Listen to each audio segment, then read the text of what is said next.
अस्सलाम वालेकुम रहमतुल्लाह। आपको ये तो पता है कि आपके पास 2 लंग्स हैं, लेकिन आपको ये पता है कि आपका जो लेफ्ट लंग है वो राइट लंग से ज़्यादा छोटा है? ये क्यों? ये कोई मतलब ख़ास डैमेज नहीं है ये, बल्कि आपकी बॉडी इस तरह डिज़ाइन हुई होती है। भला क्यों? क्योंकि जो आपका दिल है ना, वो वीआईपी चीज़ है, मतलब उसके बगैर नहीं आप ज़िंदा रह सकते। तो इसलिए जो है वो दिल ने कह लो आधी जगह ली होती है लेफ्ट लंग की, तो लेफ्ट लंग ज़रा छोटा होता है as compare to right lung से। लेकिन आज हमने दिल के बारे में नहीं पढ़ना, आज हमने सिर्फ़ और सिर्फ लंग्स के बारे में पढ़ना है। ये आपके पास दोनों लंग्स की डायग्राम है, और अगर आप देखें ना डायग्राम में, तो जो लेफ्ट लंग है ना वो ज़्यादा छोटा है as compare to right lung. आपको देखे तो ये लग रहा होगा कि ये वाला राइट लंग है और ये वाला लेफ्ट लंग है, लेकिन मैंने बताया था कि ये जो पिक्चर्स होती हैं, डायग्राम होती है, उल्टी होती हैं। तो इसलिए ये वाला लेफ्ट है और ये वाला राइट है, और ये जो नीचे वाली चीज़ है ये एज अ बेस काउंट होगी, ठीक है। तो जो असल लंग है ना पूरा, वो मैंने आपको ये आउटलाइन करके दिखा दिया। और मैं कह रहा हूँ ना कि राइट लंग जो है लेफ्ट लंग से बड़ा है, वो एक वजह तो है ना, क्योंकि उसके पास हार्ट ने थोड़ी सी जगह ली होती है, और दूसरी वजह ये भी देखें, राइट लंग बड़ा है, उसके पास 3 लोब्स हैं, ये 1 2 और ये 3। और लेफ्ट लंग के पास सिर्फ 2 लोब्स हैं, 1 और 2।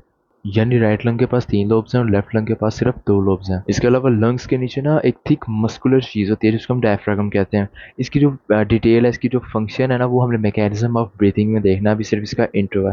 तो ये आप इस डायग्राम में भी देख सकते हैं, ये स्टमी के ऊपर होता है और लंग्स से नीचे होता है, और इसमें यही चीज़ है जिसकी वजह से हम सांस ले पा रहे होते हैं। लेकिन जैसे मैंने भी बताया, इसकी हम जो डिटेल है वो हम मैकेनिज्म ऑफ ब्रीथिंग वाले लेक्चर में देखेंगे। इसके अलावा लंग्स के पास क्या चीज़ है, उसके पास ना एक फ्लूइड नमा चीज़ होती है जिसको हम प्लेरा फ्लूइड कहते हैं।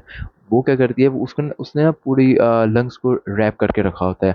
फॉर एग्जांपल अगर आपको नहीं समझ रही तो ऐसे समझ लें कि जैसे आप अपना हाथ लें और उसके ऊपर ना प्लास्टिक की कोई चीज़ जो है ना उसको रैप कर लें, चिपका दें। आपका जो हाथ है वो लंग्स हैं, और जो ऊपर रैप की हुई चीज़ है, चिपकी हुई जो प्लास्टिक की चीज़ है, वो फ्लूइड है।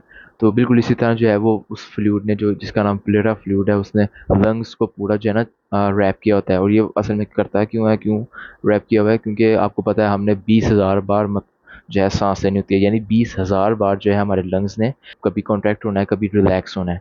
अब ज़ाहिर है हमारे लंग्स जो है वो थोरैक कैविटी के अंदर है, और ऑफ कोर्स आगे जो है पसलियाँ वगैरह, चेस्ट वॉल है, तो उसके साथ हो सकता है वो उसके ना थोड़ी टक्कर शक्कर हो जाए। तो ये जो फ्लूइड होता है ये बचाता है कि वो टक्कर अगर हो भी जाए तो फ्रिक्शन जो प्रोड्यूस हो उसको वो रिड्यूस कर दे, यानी फ्रिक्शन को इसका काम है मिनिमाइज़ करना।